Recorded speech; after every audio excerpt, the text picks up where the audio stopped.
नमस्कार दर्शकवृन्द, दिनभरका देश विदेशका प्रमुख खबरहरू समेटिएको नेपाल टाइम्सको टप 50 बुलेटिनमा स्वागत छ। म रश्मिता उदास। सुरु गरौँ आजका प्रमुख खबरहरू। गएको 24 घण्टामा नेपालमा थपिए 3729 कोरोनाका नयाँ संक्रमित, आजै 1885 जना डिस्चार्ज। हाल देशभर 34942 सक्रिय संक्रमित। नेपालमा कोरोना संक्रमणबाट आज थप 25 सहित हालसम्म ज्यान गुमाउनेको संख्या 10,019 पुग्यो। आज 732 जना आइसियुमा रहँदा 158 जना भेन्टिलेटरमा उपचाररत।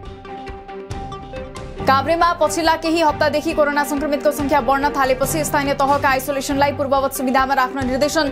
अघिल्लो महिना जिल्लामा मृत्युदर शून्यमा झरे पनि साउनमा मात्रै 1014 संक्रमित थपिँदा 7 जनाको मृत्यु। कोरोना विरुद्धको भेरोसेल खोपको दोस्रो डोज लगाउने अभियान आजदेखि सुरु। असार 29 गतेदेखि भेरोसेलको पहिलो मात्रा लगाएकाहरूले आजदेखि दोस्रो डोज पाउने। अहिलेसम्म खोप नलगाएकाहरूले मन्त्रालयको वेबसाइटमा अनिवार्य नाम दर्ता गर्न अनुरोध।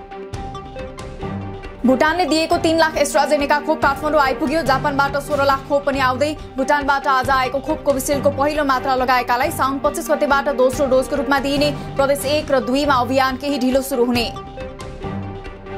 सरकारले रकम निकासा नगर्दा कोरोना बीमाको रकम अझै भुक्तानी गर्न समस्या। अझै करिब 10 अर्ब भुक्तानी गर्न बाँकी। अब सरकारले निकासा गरे मात्रै सर्वसाधारणलाई भुक्तानी हुने बीमा कम्पनीको भनाई। राष्ट्रपति विद्यादेवी भण्डारी र प्रधानमन्त्री शेरबहादुर देउवाबीच भेटवार्ता। कोरोना महामारी नियन्त्रण, प्रभावितहरूको उपचार तथा जनस्वास्थ्यका विषयमा सरकारले गरेका कामबारे राष्ट्रपतिद्वारा चासो व्यक्त। जिल्ला अस्पताल बाजुरा निमोनियाका बिरामीले भरिभराउ। एक साता यता दैनिक 15 देखि 30 जनासम्म बालबालिका निमोनियाका बिरामी आउने गरेको अस्पतालको भनाई। उपचाररत 13 बालबालिका मध्ये 1 मा कोरोना संक्रमण। कक्षा 12 को वार्षिक परीक्षाको मिति नजिकै गर्दा परीक्षा स्थगन गर्न परीक्षा बोर्डलाई चौतर्फी दबाव। परीक्षा स्थगित गर्न स्वास्थ्य मन्त्रालयको सिफारिसबारे निर्णय गर्न परीक्षा बोर्डको बैठक बस्ने। एसईई को नतिजा भने आगामी सोमबारसम्म आउने। सरकारको न्यूनतम साझा कार्यक्रम बनाउन गठन भएको कार्यदलले आज प्रधानमन्त्री शेरबहादुर देउवालाई प्रतिवेदन बुझायो। साझा कार्यक्रम टुङ्गो लागेसँगै अब चाँडै मन्त्री परिषद विस्तार गर्ने गठबन्धन दलहरूको तयारी। न्यूनतम साझा कार्यक्रम टुङ्गो लागेकाले अब मन्त्री परिषद विस्तार हुने कांग्रेस उपसभापति विमलेन्द्र निधिको भनाई। क्रियाशील सदस्यतामा टुङ्गो लाग्ने बित्तिकै महाधिवेशन हुने भन्दै महाधिवेशनलाई सारेर तदर्थ समिति बनाउन ठिक नहुने तर्क। पार्टीको 14औं महाधिवेशनमा आफूले सभापतिमा उम्मेदवारी दिने कांग्रेस उपसभापति विमलेन्द्र निधिको भनाई। क्रियाशील सदस्यतामा देखिएको विवाद चाँडै टुङ्गिने र महाधिवेशनको तयारीले गति लिने दाबी। आगामी भदौमा 14औं महाधिवेशन सम्भव नरहेको कांग्रेस महामन्त्री शशाङ्क कोइरालाको दाबी। क्रियाशील सदस्यता विवाद र पार्टी समायोजनका विषयका कारण महाधिवेशन सम्भव नरहेको तर्क। 14औं महाधिवेशन पूर्व निर्धारित मितिमा हुने सम्भावना टर्दै गएपछि कांग्रेसको रामचन्द्र पौडेल पक्षले जिल्ला सभापतिहरूको भेला बोलायो। साउन 25 गते काठमाडौँमा भेला बोलाइएको एक सभापतिको भनाई। माओवादी केन्द्रको स्थायी समिति बैठकमा सरकार सञ्चालनका लागि सत्तारूढ दलको कार्यदलले बुझाएको प्रतिवेदन र मन्त्री छनौटबारे छलफल। माओवादीमा मन्त्री बन्ने आकांक्षीहरू धेरै भएपछि नेतृत्वलाई छान्न सकस। भूमि सम्बन्धी समस्या समाधान आयोग खारेज गर्ने सरकारको निर्णय बदर गर्न माग गर्दै सर्वोच्चमा रिट दायर। सरकारको निर्णय संविधानको धारा 37 ले आवासको हक प्रत्येक नागरिकलाई हुनेछ भनी गरेको व्यवस्थाको प्रतिकूल हुने उल्लेख। संविधान अनुसार नबनेकाले भूमि सम्बन्धी समस्या समाधान आयोग विघटन गरेको सरकारको भनाई। अब छिटै अधिकार सम्पन्न अर्को आयोग गठन हुने दाबी। आयोग गठन हुँदा संविधानको धारा 40 को 5 र 6 को प्रावधान छुटेको दाबी। आशंकाका बीच पहिलो प्राथमिकता भने पार्टी एकता नै हुनुपर्नेमा एमाले वरिष्ठ नेता नेपाल निकट नेताहरू सहमत। केन्द्रीय सदस्यहरूको 2 दिनसम्म चलेको बैठकले 10 बुँदे सहमतिले एकताको आधार तयार पारेको भन्दै थप प्रयास गर्ने निर्णय। एमाले नेता नेपाल पक्ष केन्द्रीय कमिटिका सदस्यको बैठकमा ओलीबाट विगतमा भएका राजनीतिक निर्णय गलत भएको जनाउँदै एकताबद्ध पार्टीका लागि नेतृत्वले आत्मलोचना गर्नुपर्नेमा जोड। पार्टीको लोकप्रिय छविलाई जनता समक्ष पुनर्स्थापित गर्न लाग्नुपर्ने उल्लेख। ओलीले जति गाली गरे पनि आफू पार्टी एकता होस् भन्ने पक्षमा रहेको एमाले नेता नेपालको भनाई। वार्ता भइरहेका बेला अनावश्यक टीका टिप्पणी नगर्न आग्रह गर्दै सदस्यता नवीकरण, अधिवेशन सम्मेलन जस्ता एकपक्षीय गतिविधिहरू रोक्न ओली पक्षलाई आग्रह। चितवन माडीका 5000 सुकुम्बासीलाई जग्गा बाँड्न लागिएका कारण प्रचण्डले आत्तिएर सुकुम्बासी आयोग खारेज गर्न लगाएको एमाले नेता महेश बस्नेतको टिप्पणी। सुकुम्बासीहरूको आन्दोलनमा सुकुम्बासीहरू मात्रै नगएको प्रष्टीकरण। एमालेको माधव नेपाल निकट युवा संघ नेपालले केन्द्रदेखि स्थानीय तहसम्मै भदौ 10 गते भित्र पिपुल्स भोलिन्टियर पीवी गठन गर्ने। पीवीलाई शिक्षा, स्वास्थ्य, सुशासन, वातावरण संरक्षण, उद्धार तथा राहत कार्यमा परिचालन गरिने। पार्टीको काम नरोकिने एमाले प्रवक्ता प्रदीप गेवालीको भनाई। प्रमुख प्रतिपक्षी पार्टी हातखुट्टा बाँधेर बस्नुपर्छ भन्ने एमालेको हितमा नभएको भन्दै आगामी केन्द्रीय कमिटी बैठकले विधान संशोधनको प्रस्ताव तयार पार्ने उल्लेख। प्रदेशसभा सदस्य विमला खत्री ओलीलाई मुख्यमन्त्री कार्यालयमा बन्धक नबनाएको लुम्बिनी प्रदेश सरकारका प्रवक्ता बैजनाथ चौधरीको दाबी। स्वेच्छाले मुख्यमन्त्री निवासमा दिदी सहित बसेको र अरूसँग भेट पनि गरेको दाबी। दार्चुला घटनाबारे सत्य तथ्य पत्ता लगाउन भन्दै गृह मन्त्रालयद्वारा गठित छानबिन टोली शुक्रबार हेलिकप्टर चढेर मालघाट पुग्यो। 7 दिनपछि घटनास्थलमा छानबिन टोली पुगेको भन्दै विप्लव नेतृत्वको माओवादी कार्यकर्ता र स्थानीयद्वारा तुइन भएकै क्षेत्रमा पुगेर नाराबाजी। दार्चुलाको जयसिंह धामी बेपत्ता प्रकरणमा सरकारले एक शब्द बोल्न नसकेको भन्दै यसले कांग्रेसका संस्थापक बीपी कोइरालाकै अपमान भएको कोमल वलीको टिप्पणी। वर्तमान सरकारले मुलुक चलाउन र जनतालाई सुरक्षा दिन नसक्ने तर्क। संविधान विरोधीहरू खुसी भएको र धर्मको नाममा राजतन्त्रको कुरा माग्न थालेको राष्ट्रिय सभा सदस्य रामनारायण बिडारीको टिप्पणी। संवैधानिक आयोगमा अघिल्लो सरकारले गरेको नियुक्ति बदल गर्न निर्देशन दिन, वास्तविक गरिबीहरूलाई जग्गा वितरण गर्न अनुरोध। नेपालले अवलम्बन गरेको विकास निर्माण सम्बन्धी पद्धति र गतिबारे एमाले नेता परशुराम मेघी गुरुङद्वारा संसदीय अध्ययन विशेष समिति गठनको प्रस्ताव। समिति गठन गर्न नियमावली र कानूनले नछेक्ने भन्दै राष्ट्रिय सभा अध्यक्षलाई रुलिङ गर्न माग।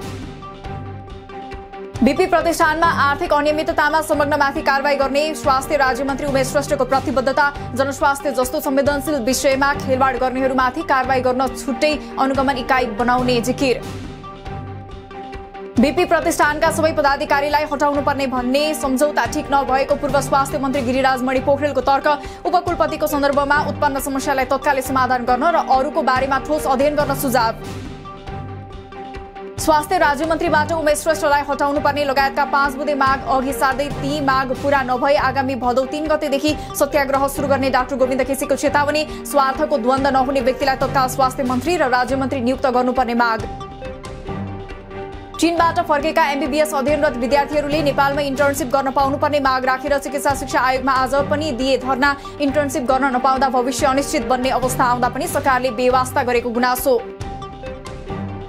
संसद भवनको निर्माण कार्य छिटो सम्पन्न गर्न सभामुख सापकोटाको आग्रह। कुनै समस्या भए आफूले प्रधानमन्त्रीसँग पनि समन्वय गरेर समाधान गरिदिने उल्लेख। संसद भवन निर्माणका लागि समन्वय गर्न संसद सचिवालयमा पनि जिम्मेवारी तोक्ने जिकिर। देशका धेरै ठाउँमा तत्काल ठूलो पानी पर्ने सम्भावना नरहेको मौसमविदहरूको भनाई। मनसुन थप सक्रिय नभए पनि बर्खाको समय भएकाले प्रदेश 1 कर्णाली र सुदूरपश्चिमका केही ठाउँमा ठूलो पानी पर्न सक्ने। बाढी पहिरोका कारण देशका विभिन्न ठाउँका 11 सडक खण्ड अझै ठप्प। बाढी पहिरोले 160 सडकमा क्षति पुर्याएकोमा 53वटा सडक खण्ड दुईतर्फी खुले, 96 सडक एकतर्फी मात्रै सञ्चालन। उत्पादनमूलक क्षेत्रमा लगानी केन्द्रित हुने गरी मौद्रिक नीति ल्याउन नेपाल राष्ट्र बैंकलाई पूर्व अर्थमन्त्रीहरूको सुझाव। शैक्षिक प्रमाणपत्रको आधारमा कर्जा प्रवाह गर्ने व्यवस्थालाई सहजीकरण गरेर मुलुकलाई आर्थिक रूपले सबल बनाउने गरी अघि बढ्न पनि आग्रह। यसपालि पनि मापदण्ड पालना गरेका 12 उद्योगी व्यवसायीले चियाको लोगो ट्रेडमार्क पाउने, प्रकृति जोगाउने, गुणस्तरमा ध्यान दिनुपर्ने लगायत शर्त पूरा गरेकाले मात्रै लोगो पाउने। सुनको भाव आज प्रति तोला 91,500 कायम हुँदा चाँदी तोलाको 1265 रुपियाँ निर्धारण। अन्तर्राष्ट्रिय बजारमा सुनमा भन्दा शेयरमा आकर्षण बढेपछि सुनको भाव फेरि पनि घटबढ हुन सक्ने अनुमान। नेपाली राष्ट्रिय फुटबल टोलीले भारतसँग 2 अन्तर्राष्ट्रिय मैत्रीपूर्ण फुटबल खेल्ने 13औं संस्करणको साफ च्याम्पियनशिपको तयारीका लागि नेपाल र भारत बीच मैत्रीपूर्ण खेल 10 रङ्गशालामा भदौ 17 र 20 गते हुने।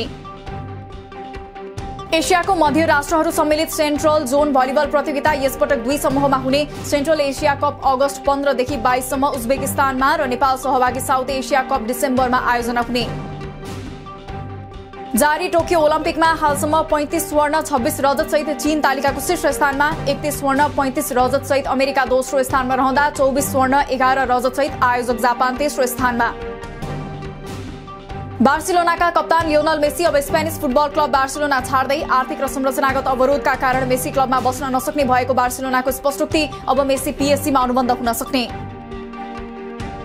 खोपको आवश्यकता परेका विश्वका विभिन्न देशलाई झण्डै 2 अर्ब कोरोना खोपको डोज सहयोग गर्ने चीनको प्रतिबद्धता। केही समय अघि खोप आपूर्ति गर्न नसकेका देशलाई अमेरिका र बेलायतले पनि सहयोग गर्ने। विश्वका 135 देशमा डेल्टा भेरिएन्ट फैलियो। सबैभन्दा धेरै अमेरिका र ब्राजिलमा संक्रमण बढ्दो। अमेरिकामा फेरि दैनिक 1 लाखको हाराहारीमा संक्रमित भेटिन थाले। ब्राजिलमा नयाँ संक्रमितको संख्या 40,000 भन्दा बढी। WHO का अनुसार दक्षिण पूर्वी एसियामा 61 करोड डोज भन्दा धेरै कोरोना खोप लगाइयो। अगस्त 6 सम्ममा 61 करोड 85 लाख भन्दा बढी डोज दिइयो। यस वर्षको अन्तिमसम्म 40% लाई पूरा डोज खोप दिने लक्ष्य। अमेरिकी कम्पनी मोडर्नाले विकास गरेको कोरोना खोपको दोस्रो डोज लगाएको 6 महिनापछि पनि 93% प्रभावकारी देखियो। यद्यपि आगामी दिनमा एन्टिबडी घट्न सक्ने भन्दै जाडोयामको सुरुवाततिर बुस्टरको रूपमा तेस्रो डोजको आवश्यकता पर्न सक्ने। अस्ट्रेलियाले आफ्नो मुलुक छाड्ने नागरिकलाई थप कडाई गर्ने नियम ल्यायो। अब मुलुक छाड्दा कारण देखाउनु पर्ने। यसअघि नै अस्ट्रेलिया आउने मानिसहरूका लागि विशेष कारण र निश्चित साप्ताहिक संख्या तोकियो। इरानी राष्ट्रपति इब्राहिम रइसीले देशमाथि लागेका प्रतिबन्ध अन्त्यका लागि गरिने कूटनीतिक पहललाई समर्थन गर्ने संकेत गरेकै बेला परमाणु सम्झौता सम्बन्धी वार्तामा फर्किन अमेरिकाको आग्रह। कूटनीतिक मार्ग सधैँ खुला नरहने अमेरिकाको चेतावनी। अफ्रिकी देश नाइजेरियामा सेनाद्वारा अहिलेसम्मकै ठूलो परिमाणमा वन्यजन्तुका अङ्ग बरामद। सालको खपटा, हात्तीको दारा, 60 किलो नङ्ग्रा सहित वन्यजन्तु र अङ्ग तस्करीमा संलग्न भएको आरोपमा हालसम्म 4 जना पक्राउ। र अमेरिका पुग्ने हङकङका नागरिकहरू अस्थायी रूपमा 18 महिनासम्म अमेरिका बस्न सक्ने राष्ट्रपति जो बाइडेनको भनाई। प्रस्तावबाट यसअघि नै अमेरिका पुगेका हजारौं हङकङका नागरिक लाभान्वित हुने। अमेरिकाको पछिल्लो निर्णयको भने चीनद्वारा आलोचना। दिनभरका देश विदेशका प्रमुख खबरहरू समेटिएको नेपाल टाइम्सको टप 50 बुलेटिन अहिलेलाई सकियो। हामी भोलि टप 15 समाचारका साथ उपस्थित हुने नै छौं। नेपाल टाइम्सको युट्युब च्यानल सब्स्क्राइब गरिदिनु भएकोमा र फेसबुक पेज लाइक गरिदिनु भएकोमा धन्यवाद। ताजा खबरहरू नेपाल टाइम्सको अनलाइन पोर्टल www.nepaltimes.net मा पनि गएर हेर्न सक्नुहुनेछ। नेपाल टाइम्स हेर्दै गर्नुहोला। नमस्कार।